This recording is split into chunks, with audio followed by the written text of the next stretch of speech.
भाषा विज्ञान से हम कुछ महत्वपूर्ण प्रश्नोत्तरी देख रहे थे। विगत परीक्षाओं में पूछे हुए ये सभी प्रश्न बहुत महत्वपूर्ण हैं जो भाषा विज्ञान से संबंधित हैं। मैंने अपने पिछले वीडियो में कुल 100 प्रश्न कर लिए हैं, आप उन्हें ज़रूर देखिएगा। उनका लिंक मैं डिस्क्रिप्शन बॉक्स में दे दूंगी। आइए 101 प्रश्न से शुरू करते हैं।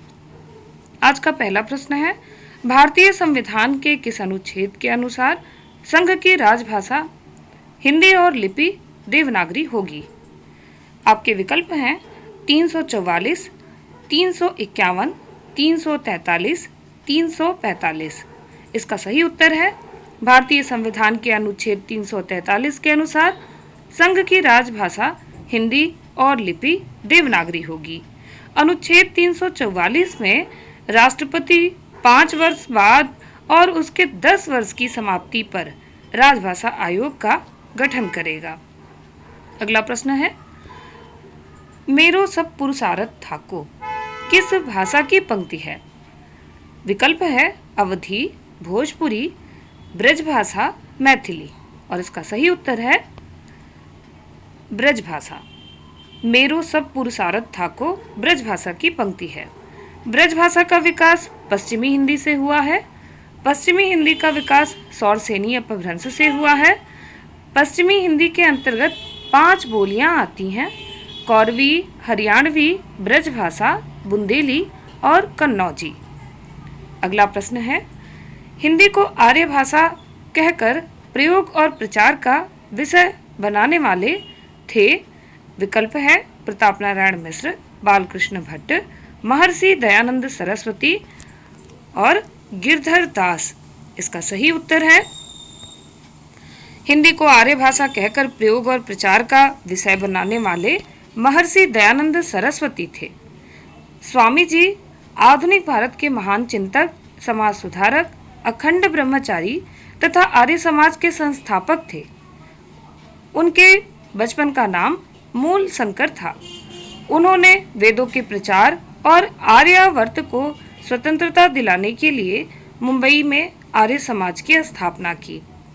उनकी कृतियां हैं सत्यार्थ प्रकाश, ऋग्वेद आदि भाष्य भूमिका, ऋग्वेद भाष्य और चतुर्वेद विषयक सूची। अगला प्रश्न है, स्थापना है इसमें।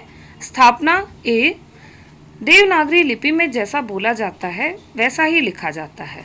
और इसका तर्क है क्योंकि इसमें प्रत्येक उच्चरित वर्ण या ध्वनि के लिए निश्चित लिपि चिन्ह है और कोई भी वर्ण अनुच्चरित अर्थात साइलेंट नहीं है। आपके विकल्प हैं, विकल्प ए गलत, आर सही, बी ए और आर दोनों सही, सी ए सही आर गलत और डी है ए और आर दोनों गलत। तो इसका सही विकल्प है देवनागरी लिपि में जैसा बोला जाता है वैसा ही लिखा जाता है, क्योंकि इसमें प्रत्येक उच्चरित वर्ण के लिए निश्चित लिपि चिन्ह है और कोई भी वर्ण अनुच्चरित अर्थात साइलेंट नहीं है। अर्थात स्थापना ए और तर्क आर दोनों सही है। अगले प्रश्न की ओर चलते हैं। अगला प्रश्न है, रमणीयार्थ प्रतिपादकः शब्दः काव्यम उक्ति किस आचार्य की है? विकल्प है विश्वनाथ, मम्मट, भामा, पंडित राज जगन्नाथ। और इसका सही उत्तर पंडित राज जगन्नाथ है।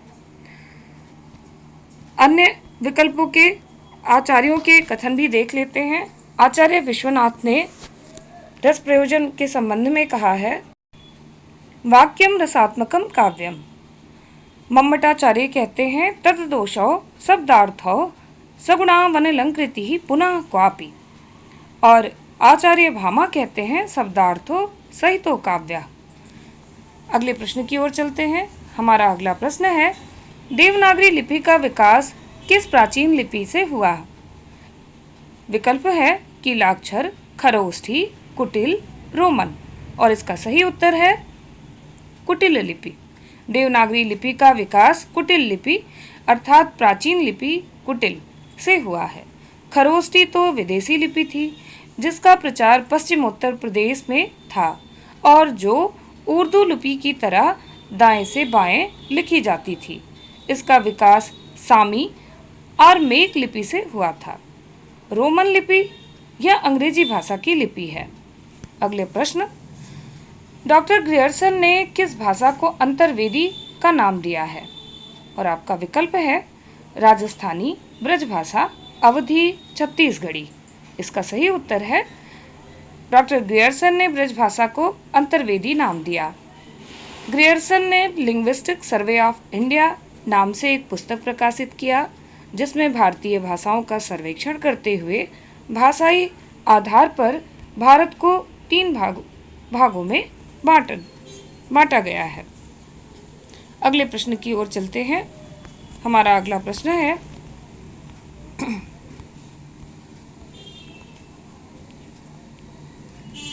हिंदी और उर्दू के बीच की सरल भाषा कहलाती है। विकल्प है हिंदुस्तानी, हिंदुई, रेखता या दक्षिणी। इसका सही उत्तर है हिंदुस्तानी। हिंदी और उर्दू के बीच की सरल भाषा हिंदुस्तानी कहलाती है। ये भाषा हिंदी और उर्दू दोनों के बोलचाल की भाषा है।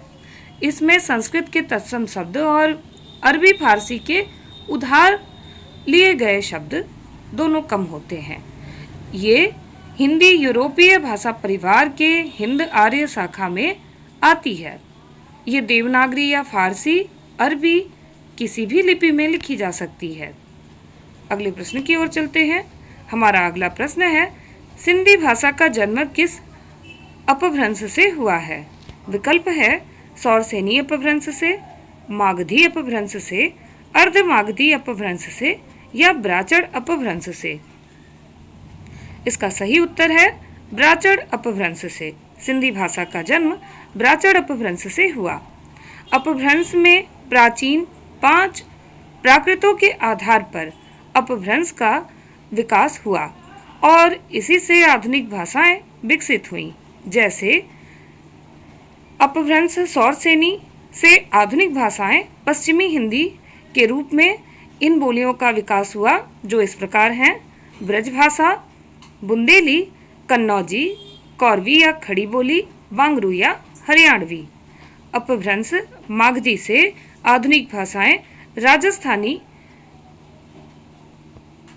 का विकास, राजस्थानी भाषा से विकास बोली मारवाड़ी, जयपुरी, मेवाती और मालवी का होता है। और गुजराती, बिहारी, बांग्ला, उड़िया, जिसमें बिहारी भाषा से भोजपुरी, मगही और मैथिली बोलियों का विकास हुआ। उड़िया भाषा से गंजामी, संभलपुरी और भत्री इन बोलियों का विकास हुआ। और असमिया की मुख्य बोली है बिशुनपुरिया। अर्धमागधी अपभ्रंश में पूर्वी हिंदी की बोलियों का विकास होता है, अवधी, बघेली और छत्तीसगढ़ी। और महाराष्ट्रीय अपभ्रंश से मराठी बोली का विकास होता है। बोलियों का विकास मराठी बोलियों से कोंकणी, नागपुरी, कोष्ठी, महारी आदि बोलियों का विकास होता है। पैसाची अपभ्रंश से ब्राचड़ भाषा से सिंधी और पंजाबी 2 बोलियों का विकास होता है। और खस से पहाड़ी और पहाड़ी में कुमायूनी, गढ़वाली और नेपाली बोलियों का विकास हुआ है। अगला प्रश्न देखते हैं। हमारा अगला प्रश्न है हिंदी जिस लिपि में लिखी जाती है वह है। और विकल्प है फारसी, देवनागरी, गुरुमुखी, खरोष्टी। इसका सही उत्तर है हिंदी देवनागरी लिपि में लिखी जाती है, फारसी अरबी लिपि में लिखी जाती है और पंजाबी भाषा गुरुमुखी लिपि में लिखी जाती है। और खरोष्टी लिपि एक प्राचीन भारतीय लिपि है जो अरबी लिपि की तरह दाएं से बाएं को लिखी जाती है। अगले प्रश्न की ओर चलते हैं। हमारा अगला प्रश्न है हिंदी भाषा के विकास क्रम में पहली ईस्वी से 500 ईस्वी तक की भाषा को कहा जाता है। विकल्प है प्राकृत, लौकिक संस्कृत, वैदिक संस्कृत और पाली। इसका सही उत्तर है हिंदी भाषा के विकास क्रम में पहली ईस्वी से 500 ईस्वी तक की भाषा को प्राकृत भाषा कहा जाता है। प्राचीन भारतीय आर्य भाषा के समय का वर्गीकरण देखते हैं। प्राचीन भारतीय आर्य भाषा 1500 ईस्वी पूर्व से 500 ईस्वी पूर्व तक। वैदिक संस्कृत का समय 1500 ईस्वी पूर्व से 1000 ईस्वी पूर्व तक और लौकिक संस्कृत का समय 1000 ईसा पूर्व से 500 ईसा पूर्व तक रहा है। मध्यकालीन भारतीय आर्य भाषा का समय 500 ईसा पूर्व से 1000 ईसा पूर्व तक। इसमें 3 भाग हुए, पाली, प्राकृत और अपभ्रंश, जिसमें पाली भाषा का समय 500 ईसा पूर्व से 1 ईस्वी तक, प्राकृत भाषा का समय 1 ईस्वी से 500 ईस्वी तक और अपभ्रंश भाषा का समय 500 ईस्वी से 1000 ईस्वी तक। आधुनिक भारतीय आर्य भाषा, इसका समय 1000 ईस्वी से अब तक है। अगले प्रश्न की ओर चलते हैं। अगला प्रश्न है, आधुनिक भारतीय भाषाओं का विकास हुआ है और विकल्प है संस्कृत से, प्राकृत से, पाली से या अपभ्रंश से। इसका सही उत्तर आधुनिक भारतीय आर्य भाषाओं का विकास संस्कृत से हुआ है। भारतीय भाषाओं का विकास क्रम कुछ इस प्रकार है। प्राचीन भारतीय आर्य भाषा, इसका विकास 1500 ईसा पूर्व से 500 ईसा पूर्व तक हुआ। मध्यकालीन आर्य भाषा, इसका विकास 500 ईसा पूर्व से 1000 ईस्वी तक रहा, जिसमें पाली, प्राकृत और अपभ्रंश 3 भाषाओं का विकास हुआ। और तीसरा, आधुनिक भारतीय आर्य भाषाओं का विकास समय 1000 ईस्वी से अब तक रहा और आधुनिक भारतीय आर्य भाषाओं में संस्कृत, पाली, प्राकृत, अपभ्रंश और हिंदी, इस तरह से इसकी यात्रा रही। हिंदी की यात्रा पहले संस्कृत से पाली में, पाली से प्राकृत में और प्राकृत से अपभ्रंश होते हुए हिंदी का रूप धारण की। अगला प्रश्न देखते हैं। हमारा अगला प्रश्न है, राजभाषा आयोग गठित करने के प्रावधान संविधान के कौन से अनुच्छेद में है? विकल्प इस प्रकार है, अनुच्छेद 346, अनुच्छेद 344, अनुच्छेद 345 या अनुच्छेद 343। इसका सही उत्तर है अनुच्छेद 344। राजभाषा आयोग गठित करने के प्रावधान संविधान के अनुच्छेद 344 में है। भारत के राष्ट्रपति ने भारत के संविधान के अनुच्छेद 344(1) में प्रदत्त शक्तियों का प्रयोग करते हुए 7 जून 1955 को श्री बीजी खेर की अध्यक्षता में कुछ विषयों पर सिफारिश करने के लिए राजभाषा आयोग का गठन किया। अगले प्रश्न की ओर चलते हैं। हमारा अगला प्रश्न है, पश्चिमी हिंदी का विकास हुआ है और विकल्प इस प्रकार है, सौरसेनी अपभ्रंश से, खस अपभ्रंश से, महाराष्ट्री अपभ्रंश से या मागधी अपभ्रंश से। इसका सही उत्तर है सौरसेनी अपभ्रंश से। पश्चिमी हिंदी का विकास सौरसेनी अपभ्रंश से हुआ है। इसके अंतर्गत ब्रजभाषा, बुंदेली, कन्नौजी, कौरवी या खड़ी बोली, बांगरू या हरियाणवी बोली आती है। खस अपभ्रंश से पहाड़ी हिंदी का विकास हुआ है। महाराष्ट्रीय अपभ्रंश के अंतर्गत मराठी का तथा मागधी अंतर्गत बिहारी, उड़िया, बांग्ला भाषाओं का विकास हुआ है। अगले प्रश्न की ओर चलते हैं। हमारा अगला प्रश्न है, प्रयोजन मूलक हिंदी की विशेषता नहीं है और विकल्प है अलंकारिक, भाषिक विशिष्टता, वैज्ञानिक या अनुपयुक्तता। इसका सही उत्तर है प्रयोजन मूलक हिंदी की विशेषता अलंकारिकता नहीं है। अन्य विकल्प सही है, भाषिक विशिष्टता, वैज्ञानिकता, अनुप्रयुक्तता और प्रयोजन मूलक हिंदी की विशेषताएं हैं।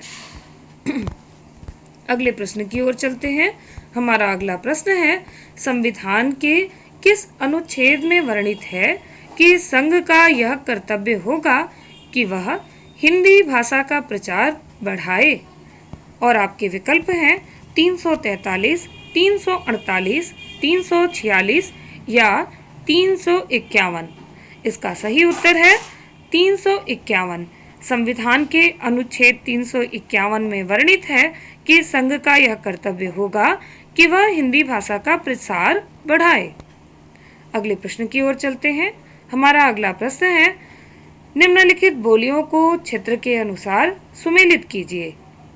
विकल्प ए में अवधी, ब्रज, भोजपुरी और मैथिली यह क्षेत्र दिया हुआ है, और विकल्प बी में आगरा, मथुरा, बनारस, मुंगेर और इलाहाबाद यह क्षेत्र है। अवधी, ब्रज और भोजपुरी मैथिली यह भाषा, और मथुरा, बनारस, मुंगेर और इलाहाबाद यह क्षेत्र है। तो इसे इस प्रकार देख लेते हैं। अवधी का क्षेत्र इलाहाबाद, ब्रज का क्षेत्र मथुरा, भोजपुरी बोली का क्षेत्र है बनारस और मैथिली बोली का क्षेत्र है मुंगेर। इस प्रकार आगे देखते हैं अगला प्रश्न।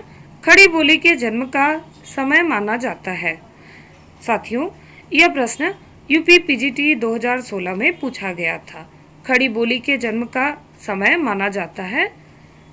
विकल्प है 1000 ईस्वी के आसपास, 500 ईस्वी के आसपास, 800 ईस्वी के आसपास या 500 ईस्वी के आसपास। तो इसका सही उत्तर होगा खड़ी बोली के जन्म का विकास 1000 ईस्वी के आसपास माना जाता है, जबकि खड़ी बोली के प्रथम कवि अमीर खुसरो को माना गया है। शेष अन्य दिए समय असंगत हैं। अगला प्रश्न देखते हैं। यह प्रश्न भी 2016 में पीजीटी की परीक्षा में पूछा हुआ है। प्रश्न है कि पाली किस धर्म की भाषा है, और विकल्प है वैदिक धर्म, जैन धर्म, बौद्ध धर्म या सिख धर्म। और इसका सही उत्तर है पाली बौद्ध धर्म की भाषा है। बौद्ध धर्म के संस्थापक महात्मा बुद्ध ने अपने उपदेश तत्कालीन समय की जनभाषा में दिए हैं। बौद्ध धर्म के पवित्र ग्रंथ त्रिपिटक भी पाली भाषा में ही लिखे गए हैं, जबकि वैदिक ग्रंथों की भाषा संस्कृत तथा जैन ग्रंथों की भाषा प्राकृत है।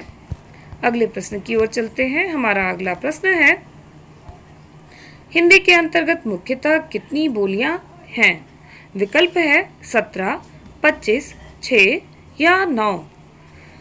इसका सही उत्तर है हिंदी के अंतर्गत मुख्यतः 17 बोलियां आती हैं, जो निम्नलिखित हैं। कौरवी, इसका अन्य नाम खड़ी बोली भी है। ब्रज भाषा, हरियाणवी या बांगरू, बुंदेली, कन्नौजी, मारवाड़ी, जयपुरी, मेवाती, मालवी, कुमायूनी, गढ़वाली, अवधी, बघेली, छत्तीसगढ़ी, मगही और भोजपुरी। तो हिंदी के अंतर्गत आने वाली यह मुख्य 17 बोलियां थीं। अगला प्रश्न देखते हैं। अगला प्रश्न है, आधुनिक आर्य भाषाओं के वर्गीकरण के अनुसार पूर्वी समुदाय की भाषा नहीं है, और विकल्प है उड़िया, मराठी, असमिया, बंगला। और आपका सही उत्तर है मराठी। आधुनिक आर्य भाषा के वर्गीकरण के अनुसार पूर्वी समुदाय की भाषा मराठी नहीं है, बल्कि मराठी दक्षिणी समुदाय की भाषा है, और मागधी पूर्वी अपभ्रंश की भाषाओं के अंतर्गत आने वाली बोलियां बिहारी, बांग्ला, असमिया और उड़िया है। अगला प्रश्न देखते हैं। हमारा अगला प्रश्न है, विकास की दृष्टि से प्राकृत की पूर्वकालीन अवस्था का नाम है। विकल्प है पाली, डिंगल, अपभ्रंश या अवहट्ट। इसका सही उत्तर है पाली। विकास की दृष्टि से प्राकृत की पूर्वकालीन अवस्था का नाम पाली है। भाषा की विकास क्रम इस प्रकार है: संस्कृत, पाली, प्राकृत, अपभ्रंश जिसको अवहट्ट भी कहते हैं, और हिंदी, जबकि डिंगल में अपभ्रंश और राजस्थानी भाषाएं आती हैं। आगे चलते हैं, अगला प्रश्न देखते हैं। अगला प्रश्न है, इनमें से अपभ्रंश भाषा का काल कौन सा है? और विकल्प है विकल्प ए 1000 ईसा पूर्व से 500 ईस्वी तक, विकल्प बी 1500 ईस्वी पूर्व से 500 ईस्वी पूर्व तक, विकल्प सी 500 ईस्वी पूर्व से 100 ईस्वी तक, और विकल्प डी 500 ईस्वी से 1000 ईस्वी तक। इसका सही उत्तर है 500 ईस्वी से 1000 ईस्वी तक। अपभ्रंश का काल 500 ईस्वी से 1000 ईस्वी तक है। वैदिक संस्कृत भाषा का काल 1500 ईसा पूर्व से 1000 ईस्वी पूर्व तक है। लौकिक संस्कृत भाषा का समय 1000 ईसा पूर्व से 500 ईस्वी पूर्व तक रहा। पाली भाषा का समय 500 ईसा पूर्व से 1 ईस्वी तक रहा। प्राकृत भाषा का समय 1 ईस्वी से 500 ईस्वी तक रहा। अपभ्रंश भाषा का समय 500 ईस्वी से 1000 ईस्वी तक रहा और हिंदी भाषा का समय 1000 ईस्वी से अब तक है। अगला प्रश्न देखते हैं। हमारा अगला प्रश्न है, जिस भाषा में अरबी, फारसी, तुर्की शब्दों का अधिक प्रयोग होता है वह कौन सी भाषा है? और विकल्प है हिंदुस्तानी, भोजपुरी, अवधी और मैथिली। और इसका सही उत्तर है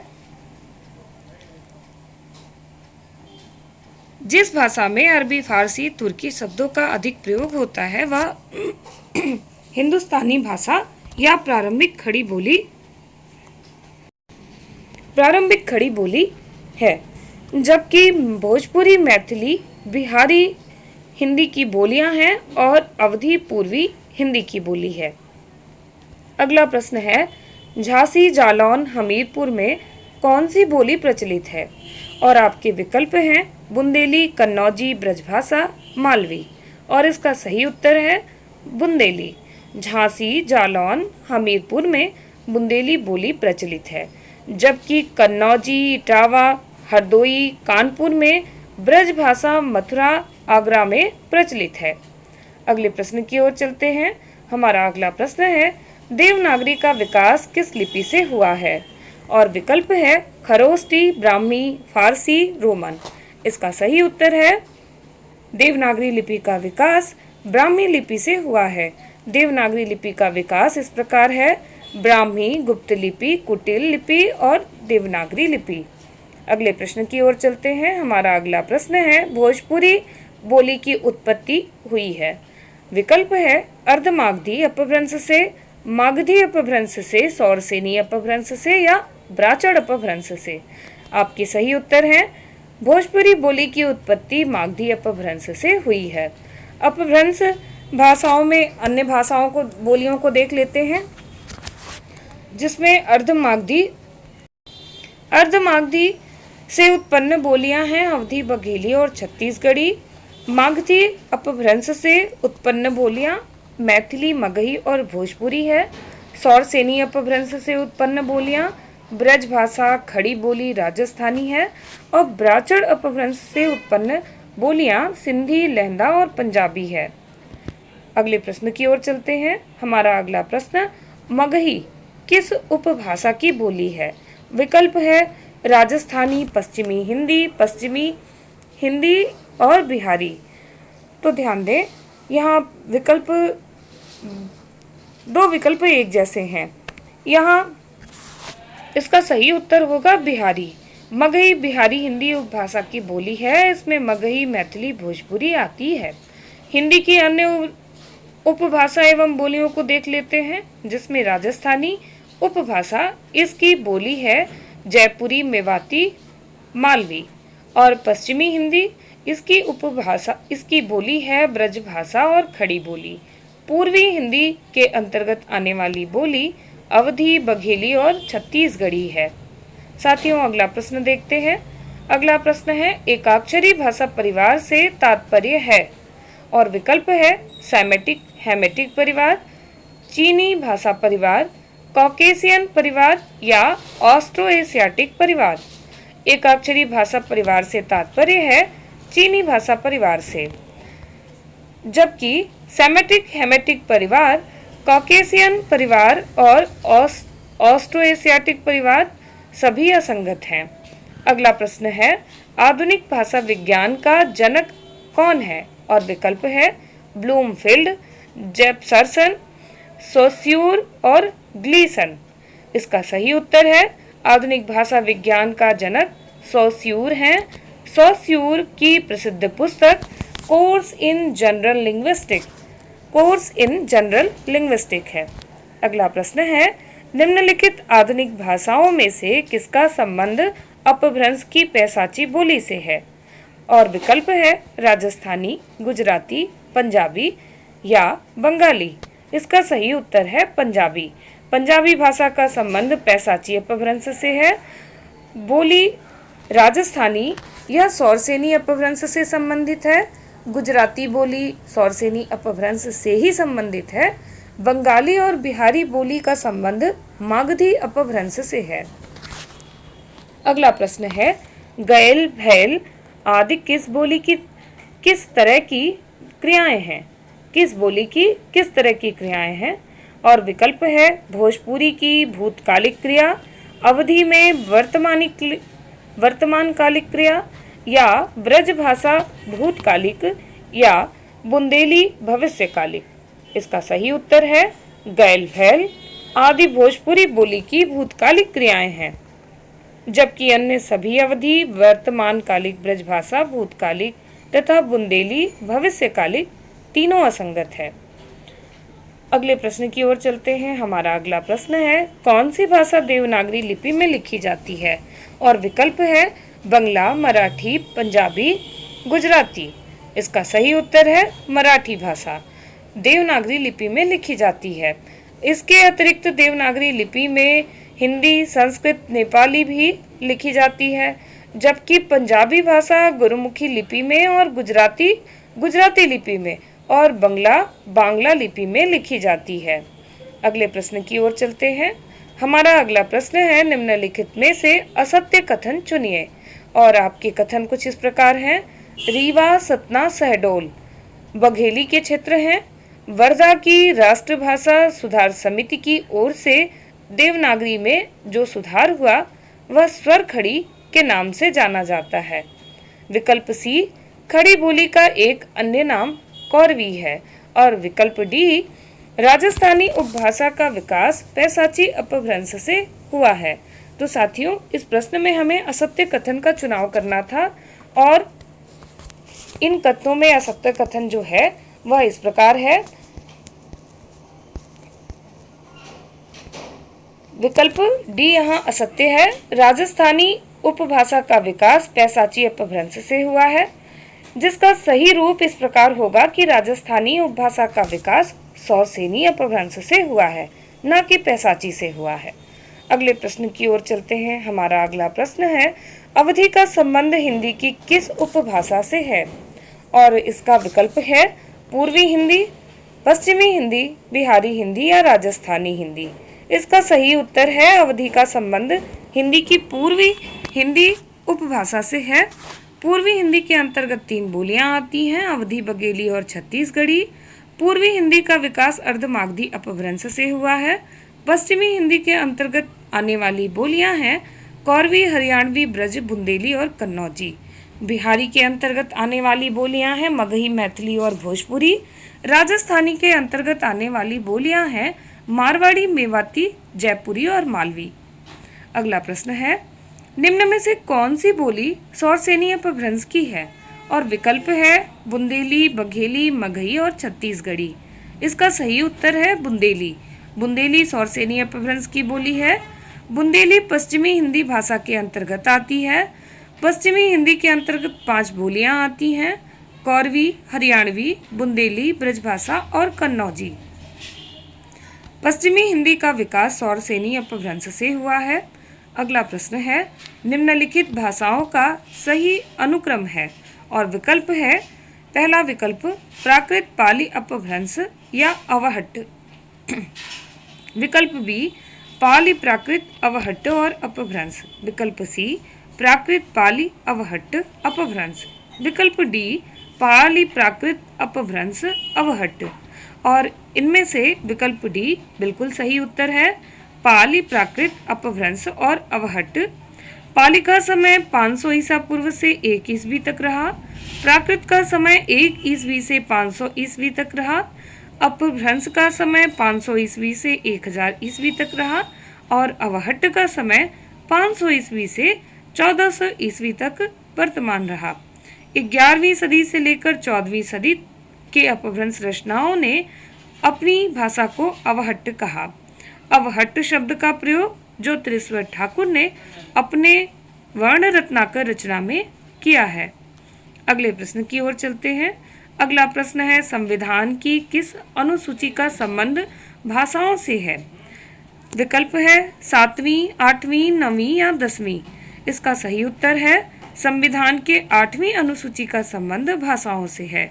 8वीं अनुसूची में 22 भाषाएं हैं जो इस प्रकार हैं: असमिया, बंगला, गुजराती, हिंदी, कन्नड़, कश्मीरी, मलयालम, मराठी, उड़िया, पंजाबी, संस्कृत, सिंधी, तमिल, तेलुगु, उर्दू, कोंकणी, मणिपुरी, नेपाली, मैथिली, संथाली, डोंगरी और बोडो। तो ये कुल 22 भाषाएं हैं जो संविधान के 8वीं अनुसूची में संबंधित हैं। अगला प्रश्न है संविधान की किस अनुच्छेद में हिंदी को राजभाषा का दर्जा दिया गया है? विकल्प है 342, 343, 1, 344 या 345। इसका सही उत्तर है संविधान के अनुच्छेद 343(1) में हिंदी को राजभाषा का दर्जा दिया गया है। भारत के राष्ट्रपति ने भारत के संविधान के अनुच्छेद 344(1) में प्रदत्त शक्तियों का प्रयोग करते हुए 7 जून 1955 को श्री बीजी खेर की अध्यक्षता में राष्ट्रभाषा आयोग का गठन किया था। अगले प्रश्न की ओर चलते हैं। हमारा अगला प्रश्न है निम्न में से कौन सी हिंदी की उपभाषा नहीं है? और आपका विकल्प है राजस्थानी हिंदी, पंजाबी हिंदी, बिहारी हिंदी, पहाड़ी हिंदी। इसका सही उत्तर है पंजाबी हिंदी हिंदी की उपभाषा नहीं है। हिंदी में उपभाषा की संख्या 5 है जो इस प्रकार है: पश्चिमी हिंदी, राजस्थानी हिंदी, पहाड़ी हिंदी, पूर्वी हिंदी और बिहारी हिंदी। ये 5 हिंदी की उपभाषाएं हैं। बोलियों की संख्या 18 है। उपभाषाओं का विकास अपभ्रंश से हुआ है। अगले प्रश्न की ओर चलते हैं। निम्नलिखित में से कौन सी पश्चिमी हिंदी की बोली नहीं है?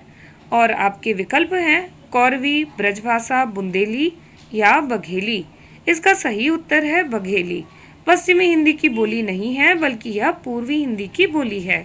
पूर्वी हिंदी के अंतर्गत 3 बोलियां आती हैं: अवधी, बघेली और छत्तीसगढ़ी। पूर्वी हिंदी का विकास अर्ध मागधी से हुआ है।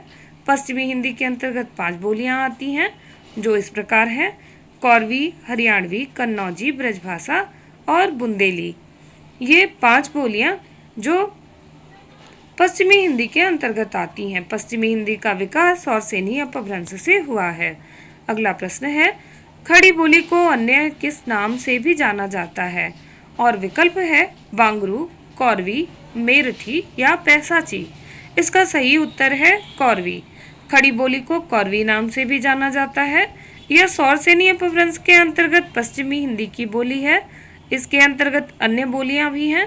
बांगरू इसका अन्य नाम हरियाणवी मिलता है, बुंदेली, कन्नौजी और ब्रजभाषा। अगला प्रश्न है कुप्पी, टोपी, नीर, पापड़ ये सभी शब्द किस भाषा परिवार से हिंदी में आगत शब्द हैं? और इसका विकल्प है द्रविड़ भाषा परिवार से, आर्य भाषा परिवार से, सामी हामी परिवार से या चीनी तिब्बती परिवार से। इसका सही उत्तर है द्रविड़ भाषा परिवार से। कुप्पी, टोपी, नीर और पापड़ ये सभी शब्द द्रविड़ भाषा परिवार से आगत शब्द हैं और इस भाषा परिवार के अंतर्गत तेलुगु, तमिल, कन्नड़ और मलयालम आदि भाषाएं आती हैं। इनमें से तमिल सबसे पुरानी है और उसे शास्त्रीय भाषा माना जाता है। अगले प्रश्न की ओर चलते हैं। हमारा अगला प्रश्न है राष्ट्रभाषा प्रचार समिति वर्धा के संस्थापक थे। विकल्प है सरदार वल्लभ भाई पटेल, महात्मा गांधी, पंडित जवाहरलाल नेहरू, सी गोपालाचारी। इसका सही उत्तर है महात्मा गांधी।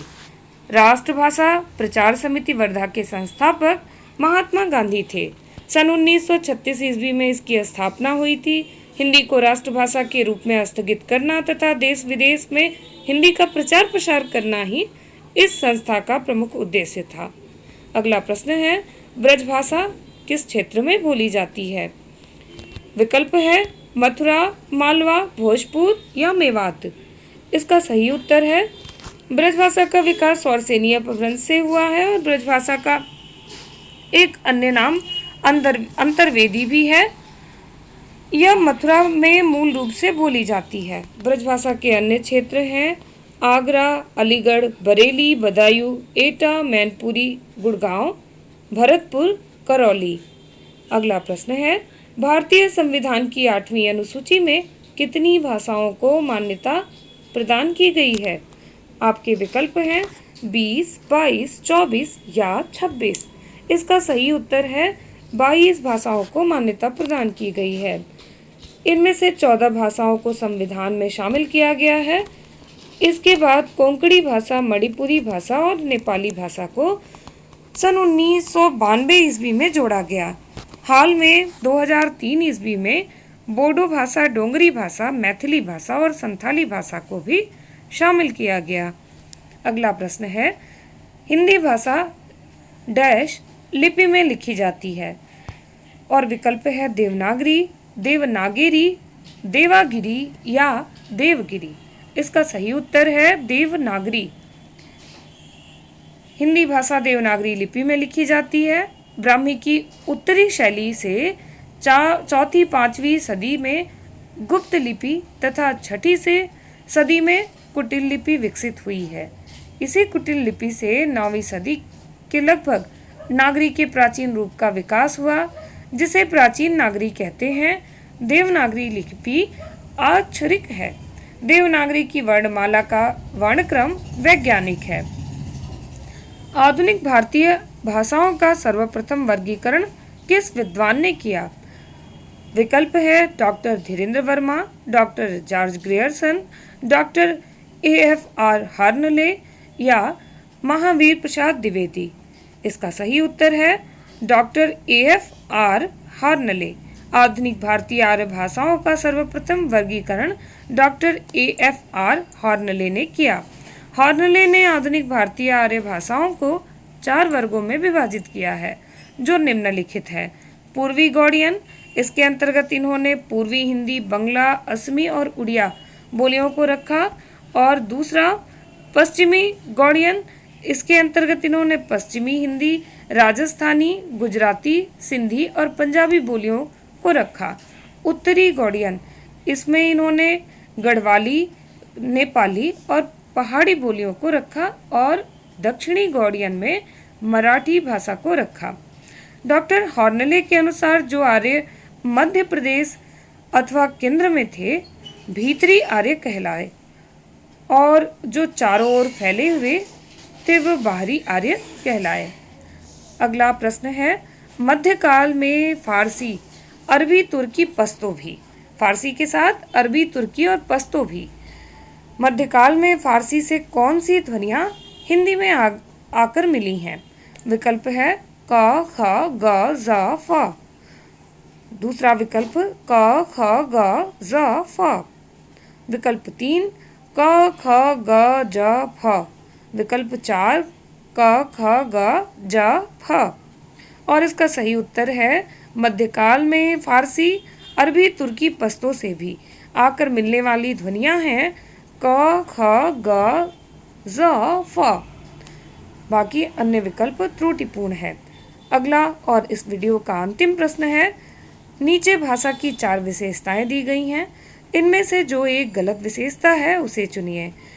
विकल्प है भाषा परिवर्तनशील होती है, भाषा पैतृक संपत्ति होती है, भाषा सामाजिक संपत्ति होती है या भाषा अनुकरण द्वारा सीखी जाती है।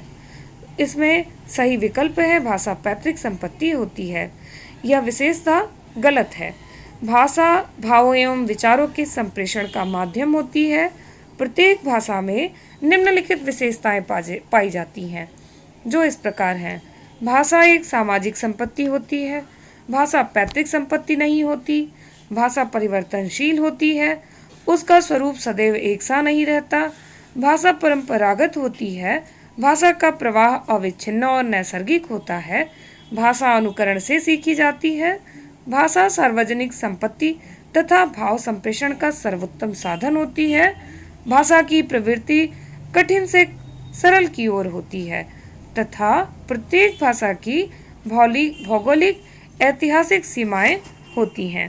साथियों, इसी के साथ आज का वीडियो पूरा हुआ। आज के 50 प्रश्न जो हैं पूरे हुए। साथियों, इन्हें ध्यान से सुनिएगा क्योंकि यह विगत परीक्षाओं में पूछे हुए हैं। इन्हें ज़रूर याद करिएगा, आगामी परीक्षा में ये आपके बहुत सहयोगी होंगे। वीडियो को पूरा देखिएगा और हाँ, लाइक शेयर सब्सक्राइब करना ना भूलिएगा मेरे चैनल को। सबको राधे राधे।